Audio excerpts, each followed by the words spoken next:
Hello comrades, in today's video I'm going to be talking about the Malayan Emergency. Now the Malayan Emergency was a conflict that began in the Southeast Asian country of Malaysia, which used to be a colony of the British Empire. This conflict was a war between the British forces and the communist guerrilla forces who were known as the Malayan National Liberation Army. It is worth pointing out that the Malayan National Liberation Army, who were the communist guerrillas in Malaysia, were actually fighting alongside the British forces during the Second World War, because during the war, the Japanese had invaded Malaysia. So what they were basically doing was working with the British forces to fight the Japanese. This wasn't because they loved each other, it was mainly because it was beneficial for both sides. It's a very similar situation to what the Soviet Union was going through when it was working with Britain and the US to fight the Nazis. It was also a little bit similar to what happened in China, because the communists in China were fighting against the nationalists, but then the Japanese invaded, and so the communists actually worked with the nationalists to fight off the Japanese. This is why I would argue that when it comes to the subject of patriotism, that it is actually the communists who are far more patriotic, because they are fighting for the interests of the common people. During the Second World War in Korea,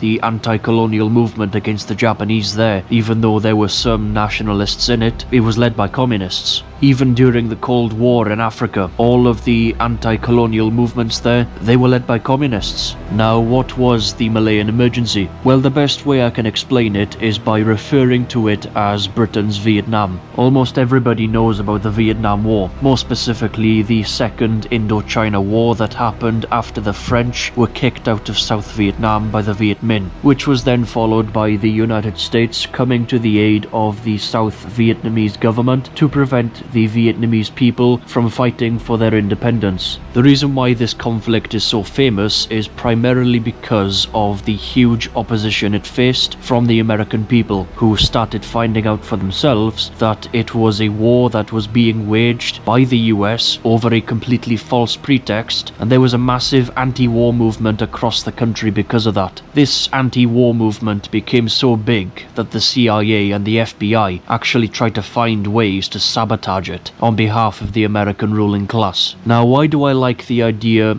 of referring to the Malayan Emergency as Britain's Vietnam? Well, if you look at what the United States was doing in Vietnam, what Britain was doing in Malaysia was pretty much the same thing. The Malayan Emergency happened between 1948 and 1960, and essentially what happened was that the British Empire had engaged in the systematic murder of communists to prevent them from fighting for their independence from colonialism. Now, even though the Malayan National Liberation Army fought against the British forces for their independence from colonialism, the result was not as victorious as it was for the communists in Vietnam, who were rolling into Saigon just as the South Vietnamese forces were retreating, and just as the United States was leaving the American embassy with South Vietnamese leaders who were fleeing the country. The communists in Malaysia, though, they actually lost to the British. Malaysia was a colony of the British Empire, like I pointed out, and during the Second World War, the vast amounts of rubber plantations and coal mines were very useful to the British. The Second World War was also one of the biggest reasons why the British Empire slowly dissolved as well, because the empire had basically accumulated a lot of debt to the point where it couldn't be paid off.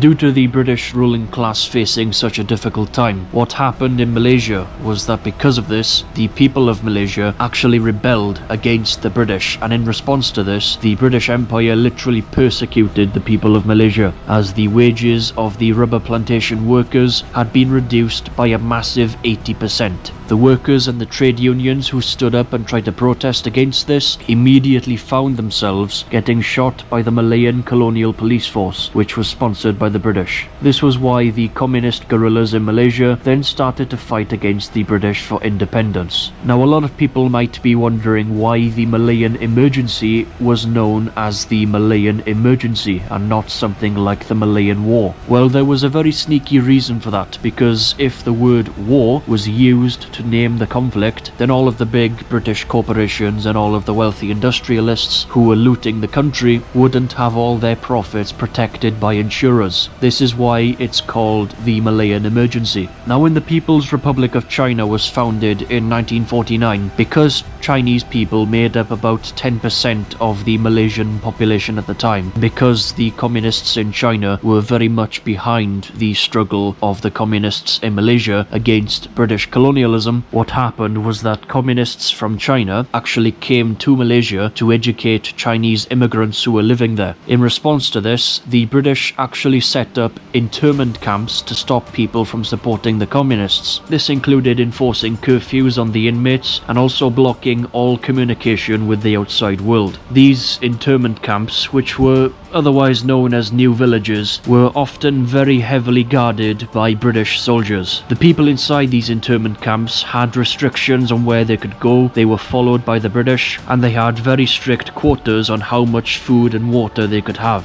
The main reason why the British were doing this was because the communists in Malaysia were basically entering villages, befriending the local villagers, which meant that the villagers would often give them supplies like food and clothes before the communists went back into the jungle. This is very similar to what the New People's Army are doing in the Philippines right now, and it's also what the communists in India are doing to fight against the right-wing government there. And it was also what the Maoists in Nepal were doing while they were fighting against the monarchy there. According to secret documents from the British Empire, there were a lot of complaints from women within these internment camps because they were often strip searched by British soldiers to make sure that they weren't hiding supplies, and in the most extreme cases, the British forces would actually go and march into villages and slaughter every man in those villages to basically stop them from joining the communists. One of the most famous instances of this actually happening was the massacre of the village named Batang Kalai, and the people who were living there who got massacred by the British forces are still taking legal action to this day. This hasn't just been happening with Malaysia, but also with a lot of the colonies of the British Empire where people were massacred. So the victims of British colonialism have been taking legal action against the British government, yet the British ruling class has simply been responding by destroying colonial documents altogether to hide the evidence. So this is why the Malayan Emergency is referred to as Britain's Vietnam, because the people of Malaysia were being massacred. Trade unionists and communists were being shot for even daring to struggle for independence, and the overall purpose of this was that the British were essentially trying to break the spirit of the Malaysian people. Another reason why the Malayan Emergency is referred to as Britain's Vietnam was because of the use of defoliants. These defoliants were very similar to the ones used by the American forces in Vietnam, which is another reason why the Vietnam War is so famous, because the United States was actually using chemical weapons against the Viet Cong. More specifically,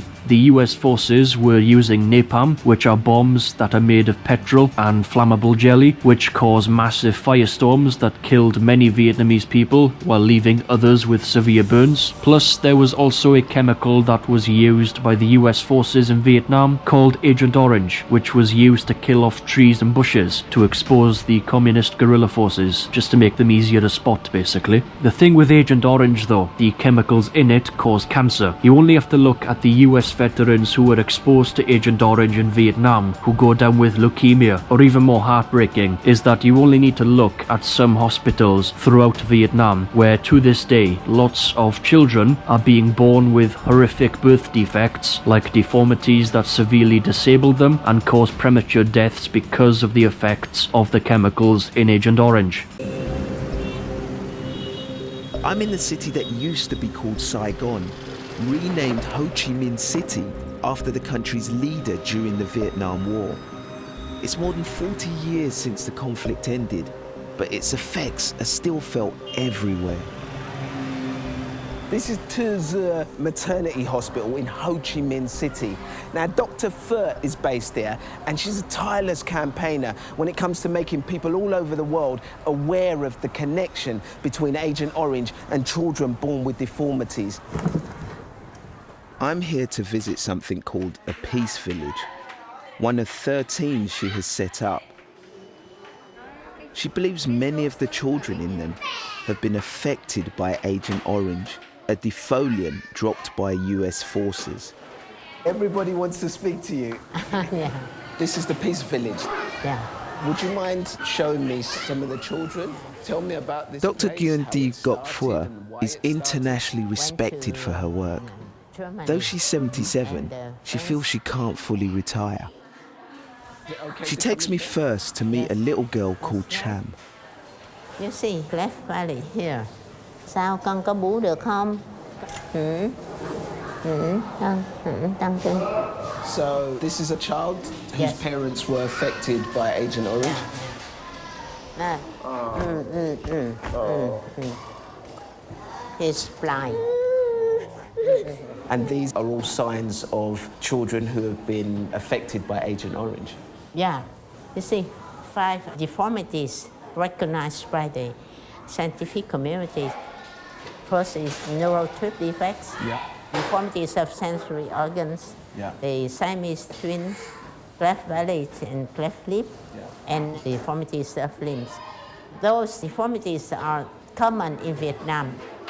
Dr. Phua told me that a research study she conducted showed that birth defects in Agent Orange sprayed areas were 3 or more times higher than other places.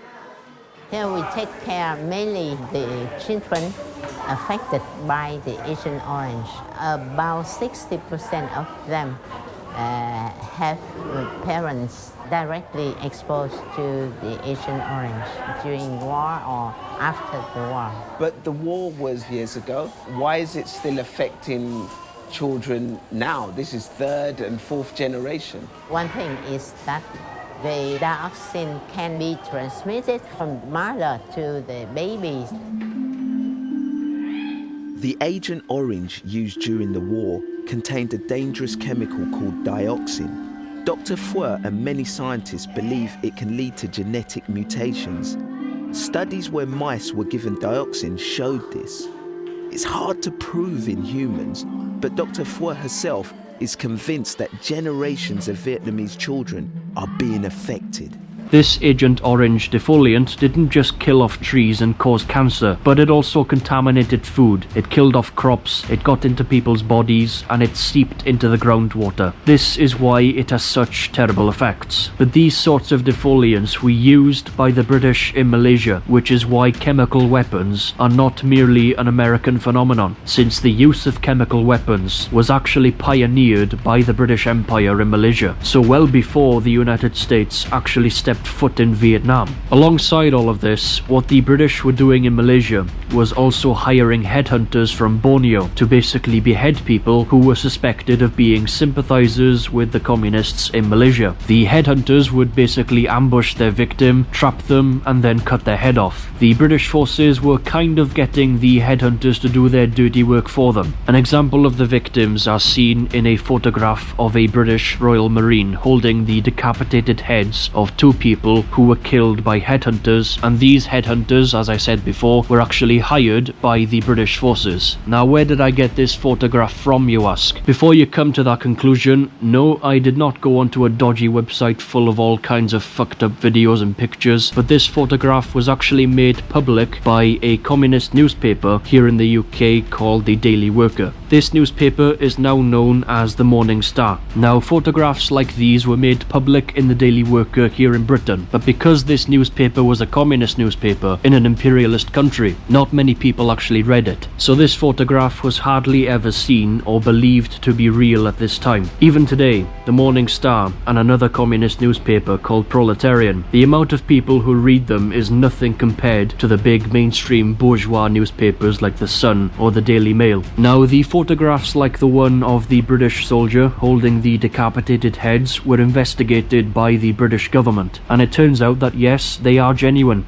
And this did actually happen. The Malayan Emergency is an event that the British ruling class has really been trying to brush under the carpet, much like the atrocities of the British Empire as a whole. This is why when I see British politicians call different national liberation movements terrorists because they are fighting against British imperialism, I do start to scratch my head, and it does also start to annoy me, because right-wingers here in the UK especially, they always go on about how the young people in this country should understand understand our history. So when we as young people take the time to study the history of the British Empire, which was literally on par with Nazi Germany, find out that it's nothing to be proud of, and then give that information back to people, the right-wingers simply respond with, oh, it's in the past, just move on, while they happily go on attacking immigrant workers while harking back to the UK's imperial glory days. I can tell you this.